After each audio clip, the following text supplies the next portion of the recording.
Hello, my name is Ryan Gettleman. When you think of video games and their characters, you probably think of them as either the helpless princess,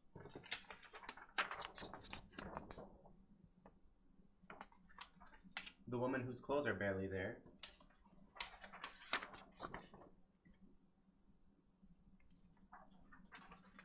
or the big muscled gun-toting soldier. Just as in other sources of media, ideals of the roles men and women play have been projected into our minds through video games for decades. As you may know, we as a society are most impressionable during our adolescence. Right now, I'm going to talk to you about how children get their role models from sources including video games. Second, show you examples of classic representation in this media. And finally, how the video game industry has made progress in trying to make itself an equal art. I'm going to begin with the influence video games has on our society, starting with children. Childhood is the period when most of society will have the best chance of learning about video games and participating in them. Video games are an extension of the beginning process of learning about very adult issues like death, romance, and identity. Because of gender stigma, children and teenagers are not learning the right lessons from video games. Just as other sources of media tell us that boys play with action figures and girls play with dolls, video games are expressed as a male-dominated activity. Girls learn that if they are helpless, they can expect a man to save her, much like the stereotypical damsel in distress presented in video games. According to an article by John Russell, one girl was helped by her mother through Kickstarter.com to provide a voice for young girl gamers who wanted an opportunity to play as a hero or heroine that they can relate to without playing into the generalizations media presents to the world. While the gesture is certainly admirable, why is there hype built around a gamer girl? The answer is simple. It's what the community is used to. The fact of the matter is, gender misrepresentation has been in video games since they were introduced to the world. There are many classic examples of the ways both genders have been portrayed in negative exaggerations. In a 2009 article about hypersexuality in video games, Edward Downes pointed out one of the earliest studies examined gender stereotyping in 33 of the most popular Nintendo and Sega Genesis games.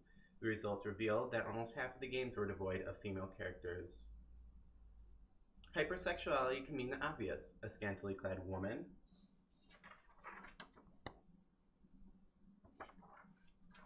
but it can also refer to the image of men. The issue with gender misrepresentation doesn't just apply to women, it also applies to men. Most men are not over 6 feet tall and can bench 300 pounds. It's a fantasy displayed in a very real way. Many people wonder why this inequality is even an issue when it's all meant for entertainment and fantasy, as if people should not be taking it seriously. In an interview conducted by Adrian Shaw, male interviewees were much more likely to identify as gamers than female, transgender, or genderqueer interviewees were. This could be representative of the fact that video gaming is deemed a masculine hobby. If a person is not of masculine definition, it is somewhat taboo to actively associate themselves with its culture. Typically, in the case of showing interest in video gaming, while not being a straight white male, it is not uncommon for the video game community to treat the interest as fake or unwanted. On the opposite end of the spectrum, however, most women will not want to roleplay as a man working to rescue a woman. It is a plot device that is overused and unappealing to those who prefer their heroes and heroines of a different variety. The role-playing is what sets the difference in standards between video games as a media source and other sources like television and film. It is not impossible to accommodate all types of video gamers with these desires for equality. There have been advances to try and appease everyone who participates. This princess actually had her own feature-length video game where she was the heroine. In this video game, she was the protagonist saving the man who had been previously in pursuit of rescuing her. They made the damsel into the hero. While the attempt was assumed to be in good nature, the outcome wasn't the most well received by all types of gamers, especially women.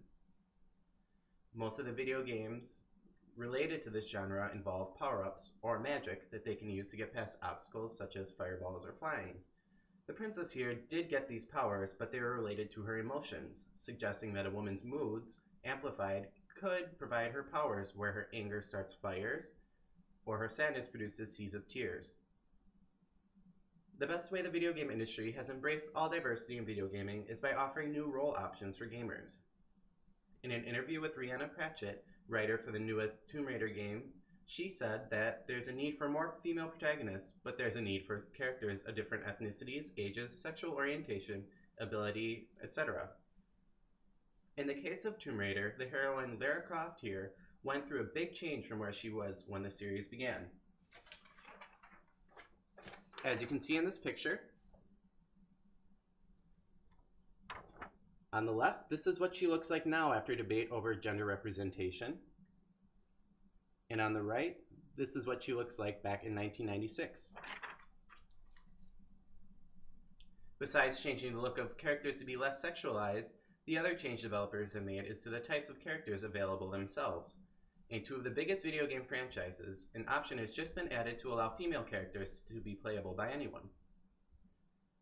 The reason why this is so progressive is because both of these franchises, Grand Theft Auto and Call of Duty, are notable for having a predominantly male audience playing them. What this means is that video game developers and publishers are working to making their offered experiences equal for all. So as you can easily see, gender representation has been and still is somewhat an issue in the video game industry.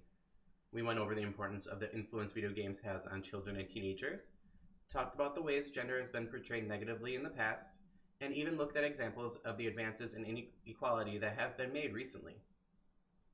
Knowing that this holiday season could bring video games to the little ones in your life, wouldn't you feel a little better knowing that what they are playing isn't shaping their minds to believe that stereotypes about their sex are ideal? Advancement has already been made in other sources of media, so it should be extended into this one, as it is just as important. Just remember that everyone is the hero in their own lives, and shouldn't we get the chance to choose who we want to be? Thank you.